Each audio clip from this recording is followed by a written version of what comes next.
په جګړه کې د ښکېلو غاړو د سولې غوښتنه کوي. جلال آباد ښار کې د یو ځانمرګي پر مهال د وژل شوي فرهاد مور وایي یو زوی بندي دی او بل په برید کې شهید شو، خو اوس د 11 کسیزې کورنۍ سرپرستي ورلغاړې ده او له یو لم ستونزو سره تریخ ژوند پر مخ وړي. یا د رنځوره میرمن وایي چې له یوې خوا له ناروغۍ کړېږي او له بله پلوه د نورو په کورونو کې په کار کولو سره یوه مړۍ ډوډۍ پیدا کوي او د کورنۍ غړو ته یې وړي. دغه میرمن او د هغه د وژل شوي زوی کونډه په جګړه کې له ښکېلو غاړو د سولې غوښتنه کوي تر څو د دوی په څېر د نورو کورنیو د بې سرپرسته کېدو مخه ونیول شي. اوس د دغه 11 کسیزه کورنۍ ټوله سرپرستي یوې رنځورې مور ته ورلغاړې ده او دا په یوازې سره د نورو په کورونو کې په کار کولو سره ورته د نفقې غم خوري. فرهاد په ننګرهار ولایت کې د یو ځانمرګي برید پر مهال خپل ژوند له لاسه ورکړ. هغه زده کړې نه لرلې او د لاس په مزدورۍ د خپل کور مصارف پوره کول.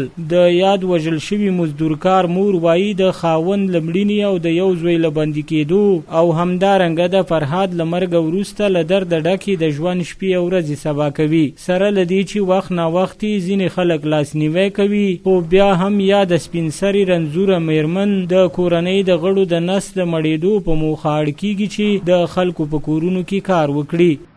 اختر پترې مورز باندې و بس پم دې انتخاري کې دا چوکو پښتونستان واټ کې بس دغه ځان د لاس ورکو هغه دغه څه شلو هغه خاون می دغه څه شلو د خدای په قهر کا کړی بس خپل دا جوړای اس نه کېږي بس سره مېرمن انتخاري شي شي ویل او سلول بچی را پاتې دی زه مشکلات سره دغه ستو همدا یو خواخې مې ده چې د کاروبار پیدا شي کار کوي شي حکومت ډوډۍ راوړي او خپل مریض ده.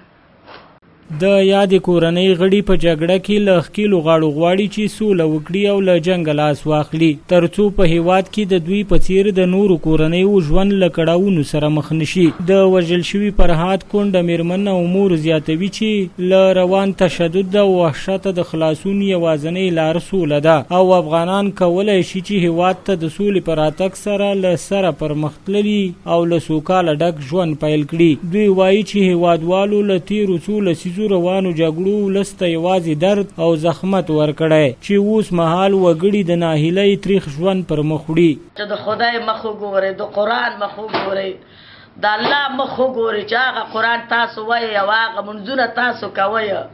نور جنگ بس کوي، جنگ بس کوي. افغانستان مسلمان دی، کافر پکې نشته. حاجی سوله کې ما په شان بل کونډې مو پاتې شي سوله وکړي نور جنګ جګړه نور بس مسلمان تاسو مسلمان سفید مسلمانان استئ یو خپل منځ کې بل مړ کوي. خو د دې ترڅنګ یا د کورنۍ له شتمنو خلکو غواړي چې د دوی او د دوی په څېر اړمنو کورنیو لاسنیوی وکړي. کونډه رونډه یتیمان را په غاړه دي، بندي را په غاړه دی، هغه رانه پیسې غواړي. زه هره ورځ ورته وایم چې زه څه شی درولېږم، زه خپله د ولږې نه مړ کېږم. نو دا شتمن خلکو ته وایو موږ سوال ورته کوو، زارۍ ورته کوو چې موږ سره کومک وکړي، الله د رضا دپاره موږ سره د کومک وکړي. موږ بېوس یو، غریب یو. غواړو چې موږ سره کومک وکړي، غریب استو، بېوس استو، یسري استو.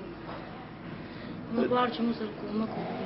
دا یوازینۍ کورنۍ نه ده چې په ننګرهار کې د جګړو له امله ستونزمن ژوند پر مخ وړي او په دې برخه کې سترې قربانۍ ورکړي، بلکې په دغه ولایت کې ډیری داسې کورنۍ میشتې دي چې آن په ټوله شپه او ورځ کې یو ځل هم خپله ګېډه نشي مړولی. سباوون ساحل، میلمه راډیو، جلال آباد.